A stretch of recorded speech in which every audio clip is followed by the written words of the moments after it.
Hey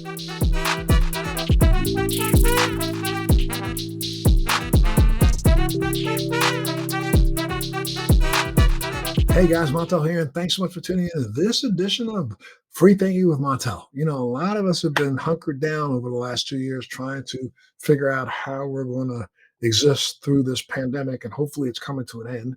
And people are starting to rethink their health, rethink their way of keeping themselves together. I know I put on a couple extra little pounds during this pandemic, some of which I wish I didn't put on, but I'm going to get them off. And I've been working at really cleaning up my diet a little bit more and getting myself back on track the way I was before this all started. My guest today is is an entrepreneur and one of the leading nutritional experts in the world. She's a New York Times best-selling author. She's a leader and innovator in health and wellness industry with 2 decades of experience in developing and managing sustainable wellness companies. Named by Prevention Magazine as the nation's leading health innovator in the natural products industry, she's a global advocate for clean and safe nutrition. My friend and fellow wellness explorer, Naomi Whittel. Naomi, thanks so much for being on the show today. Montel, thank you so much for having me. I'm really excited to have this conversation with you. Oh, well, I'm so excited to have you here. A lot of people, you're well known all over the world, but there are some people out there who've kind of missed your background. Let's start a little bit by talking about your background and how your experiences growing up really shaped who you are today. For me, Montel, I grew up with eczema, autoimmune issues, eczema that covered my whole body. So much so that it really governed the way I felt about myself, my self confidence. Like I would always wear clothing that would cover my entire body. And even you would my hands like as a teenager and you would think, wow, that person has like 80-year-old skin because it was just, it would bleed, it would crack, it would pus. It was really, really bad. And I could never approach the outermost layer of my largest organ, our shield, our skin. I could never approach my skin from the outside. I couldn't put things on. I couldn't put creams, lotions, and things like that because it would just actually inflame my skin. And so I had to always approach my health from the inside, sort of going outward. And that shaped the way I approach life. I look at food as medicine. I'm very conscious of like what nutrients are the most important that we need to be putting into our bodies. And it's become my life's work. It's my passion, obsession, all of the above. Well, then you started off because of your own personal needs, trying to figure out what would work for you. But did you get educated in this? Did you get a degree in this? What did you do? So great questions. I started out with my own personal needs. I was actually born in Switzerland on what's called a biodynamic farm. So it's like organic to the next level. And I grew up, my father's a chemist, my grandfather's quantum physicist. And so I grew up with these scientists. And when I started to go to college, I started in biology. But what I quickly learned was that my real sort of like expertise was around improving the way things worked. So while I focused on being educated in nutrition, and I have nutritional council programs that I've done, different certificates, where I really got my education was in business. And so if you look at, for example, supply chain and how we get nutrition to our supplements or to our food table. That's where my expertise truly lies in providing clean and pure nutrition and then working with global experts in different areas of nutrition to really bring the best to all of us in the best way. And you've already started multiple successful companies along the way. Let's back up and tell them a little bit about your history so people know, a little bit more about your background.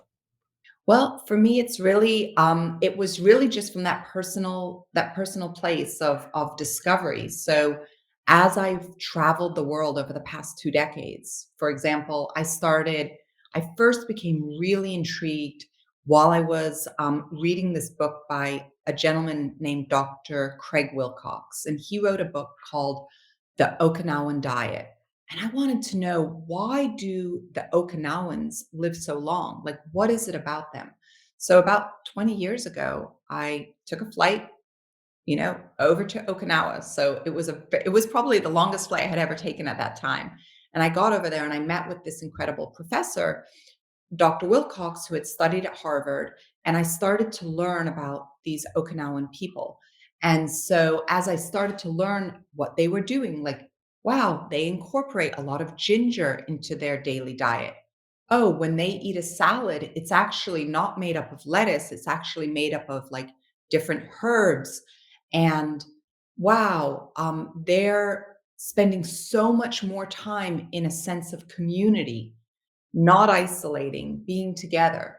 And so these sort of things really got me excited. And I thought, if I could bring some of this back to the US, how cool would that be? And so I brought ingestible collagen into the US market in 2009 as a beauty supplement. It wasn't new. Yes, it was new here in the US, but it was being used every day by women throughout Asia that I had, had the opportunity and the privilege to really encounter. Or I brought resveratrol from France, where the French paradox is very real. Like, why is it that the French have this super healthy cardiovascular health, these great hearts, and they're eating such high fatty diets? So, sort of looking at things through different lenses, different cultures, different people. And that's how I built my businesses. And the rest is kind of just part of the process and history. Absolutely, yeah. You were one of the first that I had ever spoken to about adaptogen vitamins, and now they're all the rage all over the world. I mean, this is something that we spoke about 10 years ago, and Yes. now people are finally catching up. It's true. I mean, nothing is new, right? So it just depends on where you are in the world. And depending on where you are, people have been doing this for hundreds of years, thousands of years. And that's what I really like to find. I went to Cameroon, I went to West Africa last November.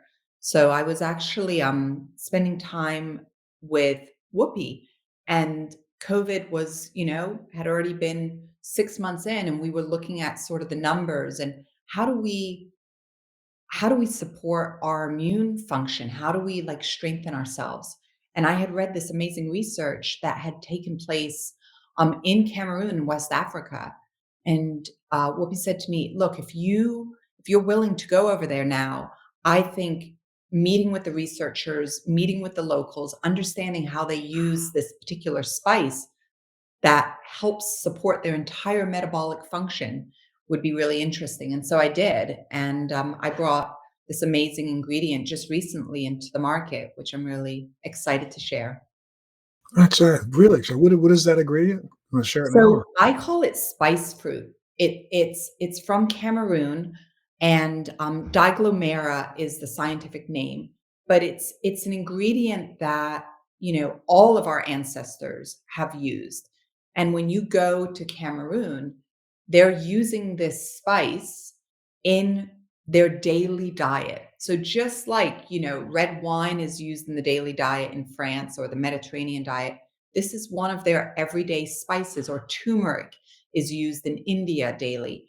This one, they make this yellow soup out of it. And it doesn't matter necessarily how much weight somebody has on their body. It has everything to do with how their metabolism is functioning, what their metabolic function is. Do they have metabolic syndrome? And it happens to be in Cameroon, they're incorporating this spice every day, cooking with it, using it all the time, and their metabolic function is good. So, their blood pressure, their blood sugar, they're experiencing less sort of that inflammatory process that so many of us experience over here. So it's pretty impressive. And That is science impressive. has great That results. is, Sorry. no, no, that is impressive. I mean, right now, I think just like when I started off here, a lot of people are worried about the fact that they've been hunkered down for the last 2 years here, battling, trying to stay proactively ahead of getting out and socializing a lot because of COVID. And a lot of people, like even myself, are looking down and seeing that extra pound or two that we've put on in the last 2 years.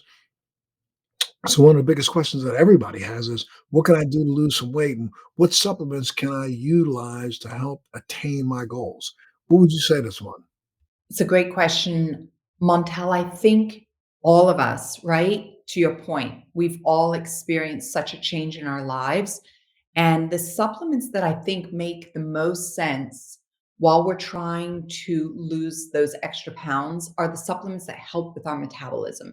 So I think a supplement like spice fruit, number one, I think it's awesome because it helps to get your metabolism to work more efficiently. So that's a great one. Another supplement that I think is really great for helping us to lose weight is something like berberine, because berberine helps to balance our blood sugar as well as, helping our body to lose that weight. What is berberine? So berberine is this really interesting berry, and berberine has been used forever, like really throughout Asia, and it's used for so many different things, but it's oftentimes used as like before you eat a meal to help your body adjust to if there's any sort of like just any sort of things in the food that are not super clean. It helps with funguses, it helps with viruses. I mean, there's a lot of science around berberine. And I actually shared berberine with you, I don't know, maybe 6 or 7 years ago, because there was science that was being done on berberine relative to MS. So berberine is this special berry that helps with variety of different things. But I would say if you're talking about losing weight, things like spice fruit and berberine are both like excellent, excellent choices. And they're available now in Yeah, grocery like you stores? Or can you can Google spice fruit, find it on Amazon, berberine as well. You want to just make sure if you're taking supplements that you know that they're clean supplements. Like, where are they sourced? So much contamination can happen in that supply chain process. So that's sort of the main message I would give about supplements. 'Cause, what are some of the simple tweaks that people can make to their lifestyle to make major improvements in their overall health? Oh my gosh. So the simplest tweak that I would say is hydration, making sure that you're getting enough hydration every single day. So if it's having that glass of water by your bed when you wake up in the morning, if it's making sure that not necessarily you're drinking 8 glasses of water, because that's not really, everybody has a different weight, has different levels of what they need for hydration, but making sure that you're urinating 6 times per day. I think if you can get that kind of hydration, that makes the biggest difference to anyone's health, and it's fast, right? Because once you're hydrated and you really know that you're hydrated, you feel completely different. Wow. That's the first time I've heard that one. I And like to share especially when new it comes things with you, Montel. well, there you go, especially when it comes to urine. Now, what are some of the tips that you have, like, for just improving energy? It's not like taking caffeine and things like that, right? Right. So I think the number one thing to improving energy right now, most of us are in a state of fight or flight, right? So our fears at a higher level than it's ever been. We're so out of sorts, and our rhythms are not sort of where they need to be. So the best thing I think that we can all do for more energy is help our bodies to get into a place of rest and digest. That's where you're parasympathetic, right? Rest and digest allows our bodies to naturally detox. When we're naturally detoxing, we have more energy. Our cells are functioning better. So we can get into rest and digest 1,000 different ways.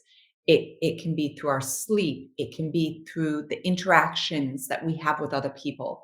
Like the people that you're close to, more cuddling, more hugging, more love, more connection. We need more connection. That's one of the best ways. We need more touch.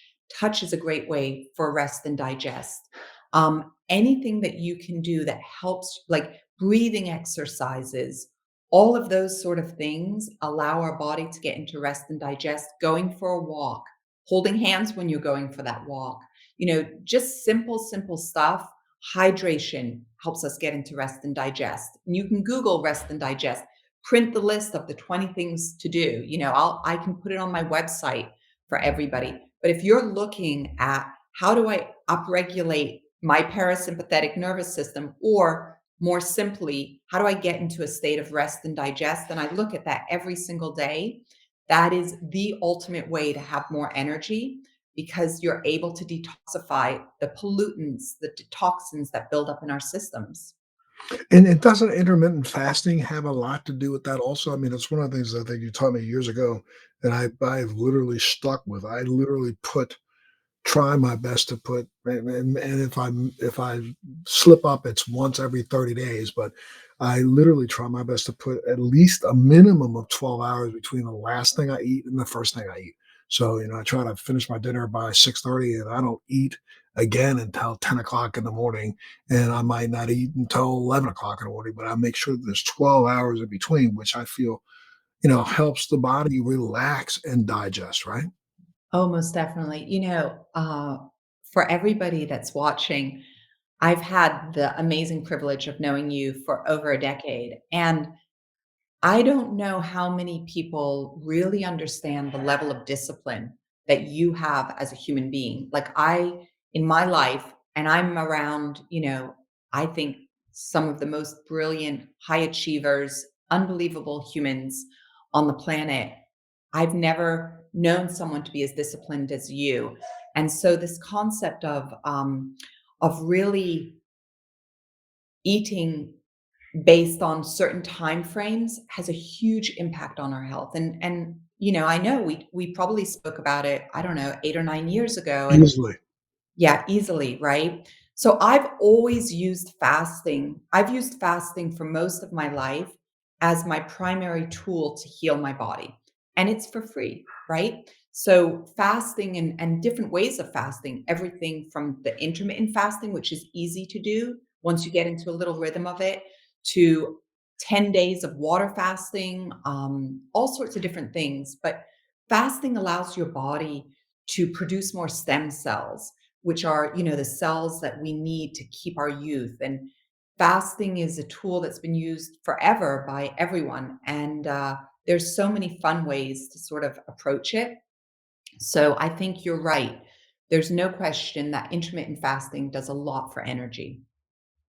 Yeah, I mean, I've found that I'll talk to people like, "Oh, I couldn't do that." I said, "Yeah, you can. It's really simple. I mean, I try to make sure the last bite goes in your mouth before the sun goes down, and don't put another bite in your mouth until the sun's been up. So you start that way. If you can Yeah. just start that way, then that extra hour or so isn't really that tough. Especially Yeah. if you can get your dinner done by, let's say, 6:30 or so. You're going to sleep past 6:30 in the morning, so that's 12 hours right there. So anything else that you get on the other side of that is just extra gratis, right?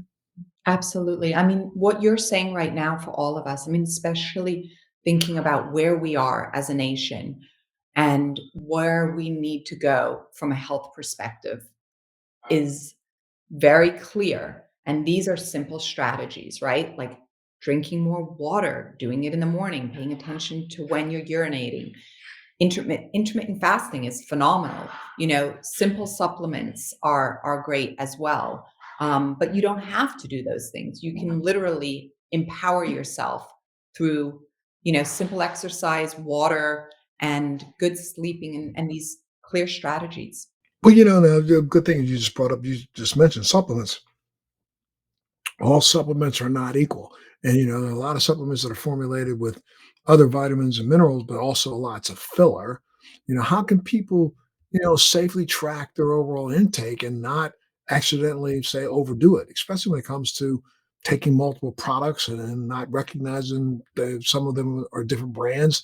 So, how do people track their supplementation? Yeah, it's a really great question. I think primarily the best way to do it is to understand like what are the RDAs for different supplements. And then depending, like everybody's different, right? So there are a lot of people that will just take a multivitamin and obviously there's no issue. When you're like people like you and I, we can go up to 20 different supplements a day and be very comfortable doing that. um, in those cases, it's where you're working to understand, okay, I know, like I have my blood work done and I know where my deficiencies are. So when you know where your deficiencies are, then you know what you need to be taking. and sort of what those levels need to be. But if you're dealing with fat soluble vitamins like vitamin D, always you can always check with your doctor, like what's the upper limit on what I should be taking here. But most of the time, what I've found over the years is that we need more nutrition, way more nutrition than we're getting. And unless it's like a fat soluble vitamin that you're getting very, very high doses of, there are not issues. The bigger issues are more around what are the fillers and the additives that could become an issue. And that's more a matter of like really knowing who you're buying your vitamins from. Like, don't just go on Amazon and say, okay, I heard about adaptogenic herbs, ashwagandha. This is great. I'm going to just buy whichever. It doesn't really, you're not doing the right thing for your health that way. You need to know the company and you need to know like how they produce their products. Got it. And now there are always brand new trends that are happening in the holistic and wellness space. What are some of the most exciting new trends in holistic wellness? I mean, I think right now, people starting to really understand that they can support their immune function.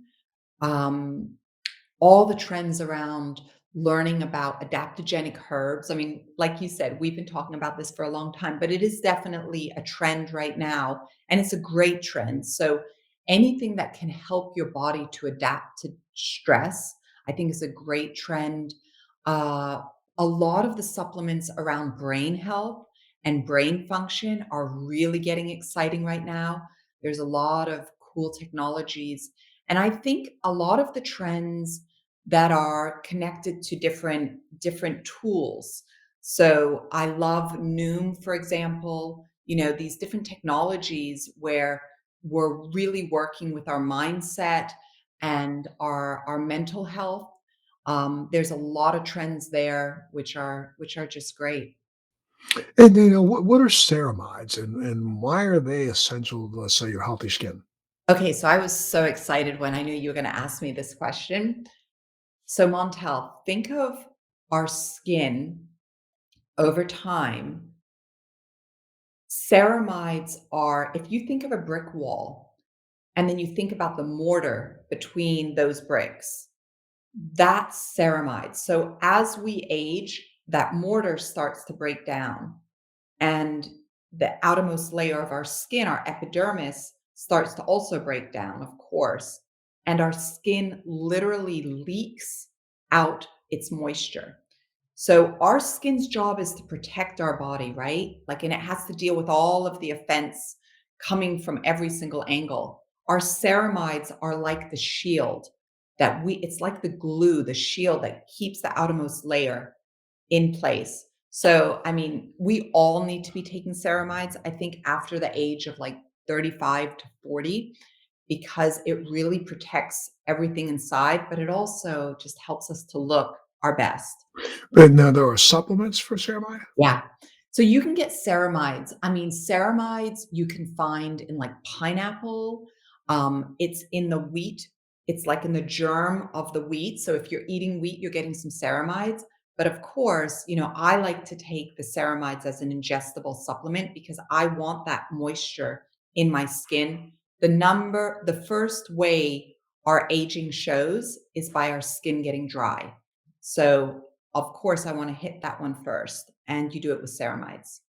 Gotcha. But you could, if you wanted to increase your ceramide, you could do so using, you said pineapple and other Yeah, you fruits, can other vegetables. eat pineapple. Pineapple has ceramides, wheat germ, so, you can get wheat germ, you can add that if you're not gluten intolerant, you can get wheat germ, and or a supplement.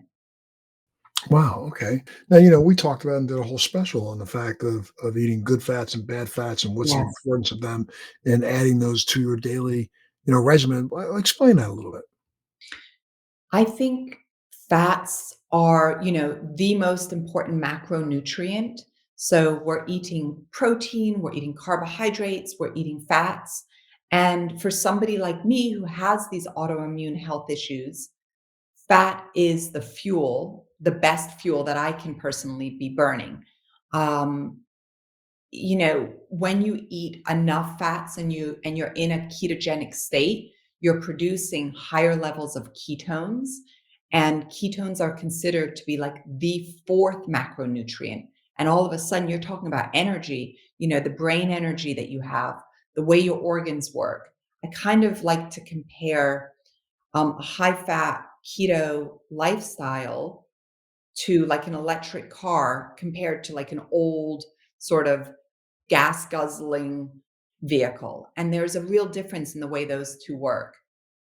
A keto What diet is can be more Go ahead, I'm difficult. sorry. No, no, no. I'm A sorry. keto I diet can mean, be more difficult to do, but if you can just get into a place where you're eating more fats, like low carb, high fat, and then see how that feels, and then you can perhaps go into keto. got you. And what does that have to do with autophagy? So autophagy means, and that's where my first book was on autophagy. So autophagy is auto, self, phagy, to eat, right? So we have this natural process that occurs every single day in our bodies. That's autophagy, right? And in every single one of your cells, your body is literally like eating up some of the junk. Maybe this other cell is being killed. There's all sorts of different things, but that has to do with autophagy. So this self-eating process that occurs has a lot to do with the foods that we're eating, the way that we're sleeping. And so a high fat diet is useful in activating more autophagy. It's just one of the ways that you can activate your own autophagy. It's another sort of free thing that we can do. We have this free thinking, which I love this platform that you've come up with, Montel. I think it's so genius. And then there are all these free ways that we can really improve our health. Wow. And you got to be working on some new stuff this year. What's 2022 look like for you? 2020 for me, where I'm really excited this year, what I've been working on. I mean, I think again, the immune function, like the spice fruit. I'm so passionate. I'm so obsessed with understanding different cultures and what they're doing. So that's one thing that I'm pretty intensely involved in. And also just like you were talking about ceramides, I think that skincare comes from within. So getting the right collagen peptides, things that you don't see on the market, like really taking the collagen genome and sequencing it so that we're getting the right collagen for our skin and really approaching skincare from the inside out. It's That's what you're working on revolutionary. right now? It hasn't been Oh, done. Yeah. So that's what I'm working on right now, and it incorporates things like ceramides, all of these beauty proteins. I just really believe skincare is so important for protecting our entire body. And so if our skin's not leaking that moisture, if we have a strong barrier, and of course, we look our best, that's really helpful for our immune function. now, if people wanted to get more information and read more about you, where would they go? Naomi Whittel, .com, my website, Instagram, all of the different social platforms. You can find a lot of our blogs. I mean, we write constantly. It's just a lot of information out there that we're trying to share from a global perspective, but really sort of fine tune it and make it simple and digestible.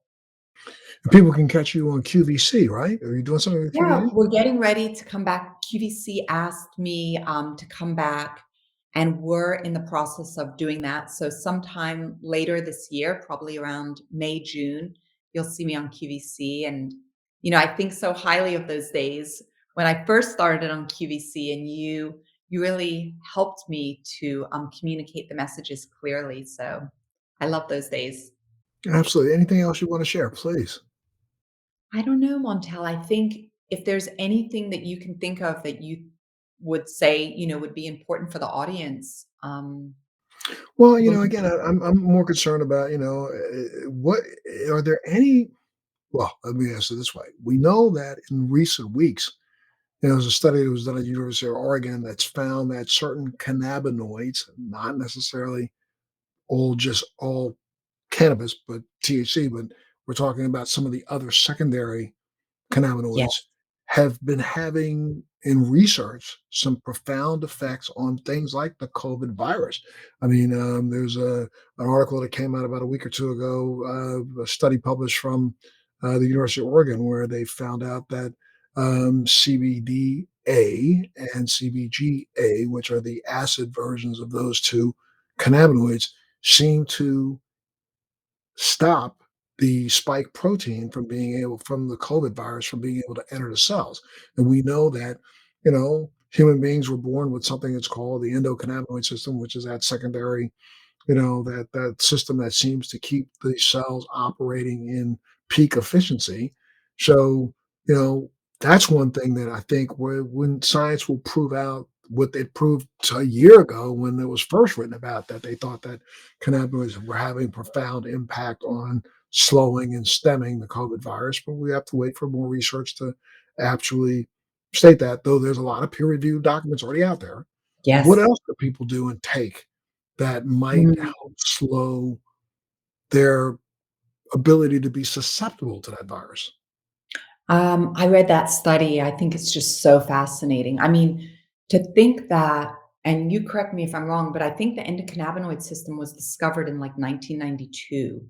Well, there's even information that it was probably discovered earlier than that when Raphael Mechoulam discovered the THC and CBD and discovered something called cannabinoids. He then figured out within a year of that we had this system, CB1, CB2 connectors, that literally were antagonized by or agonized by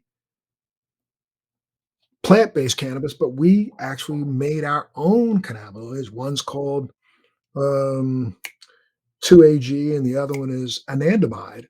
So Yes. those chemicals in our body are the only two that we found so far retro. What do we call them? They're not hormones, but you know, um, uh, they run retro in the body. So he discovered this as early as '86, and then, refining that and getting peer-reviewed documents out there, it was probably around '92, '93 that, the world became aware of this system. So we know that there's a system in our body that's there just to keep our cells operating in homeostasis.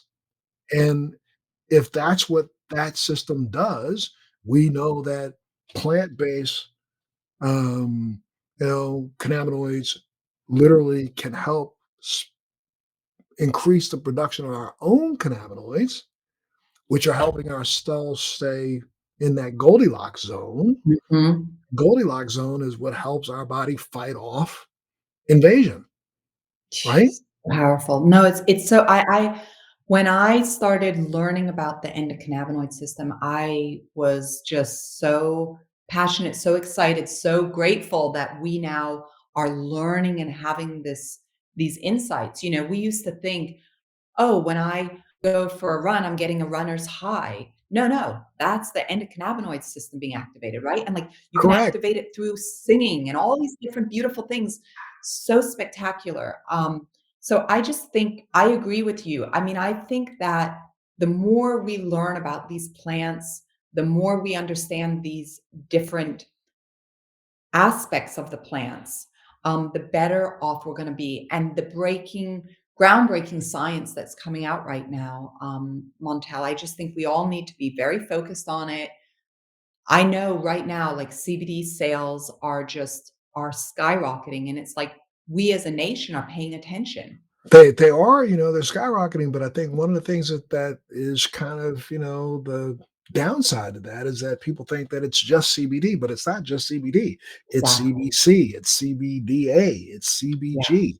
There are several other cannabinoids that just have that same power. And then when you go to adaptogens, like you had said, ashwagandha, of course now one or two, commercial brands have thrown that out there, but they forgot rhodiola, they forgot you know, ginseng and Right. others that are That's right. adaptogens also that are just as important to our overall health, right? And the needs that we have, like we need this, and we're all sort of communicating with one another. So I think 2022 could be a year where we as people could become the healthiest, like the absolute healthiest we've been. Absolutely. Well, one more time, give them a website that people can go to if they want to get more information from you. Sure. It's naomiwhittel.com. So NaomiWhittel.com. Excellent. Excellent. I got to thank you so much for being a part of our show today. And you always have a home here, especially if you have any breakthroughs or anything you want to break, let us know because I know our viewers would really love to hear more. I would love to share, Montel. Thank you so much for doing this. We're all Absolutely. so grateful. And thank you for tuning into this edition of Free Thinking with Montel. Thanks for joining me on Free Thinking with Montel. Please make sure you're subscribed and hit the bell to be notified when new episodes post each week. We'd love to hear feedback, so please send us your comments.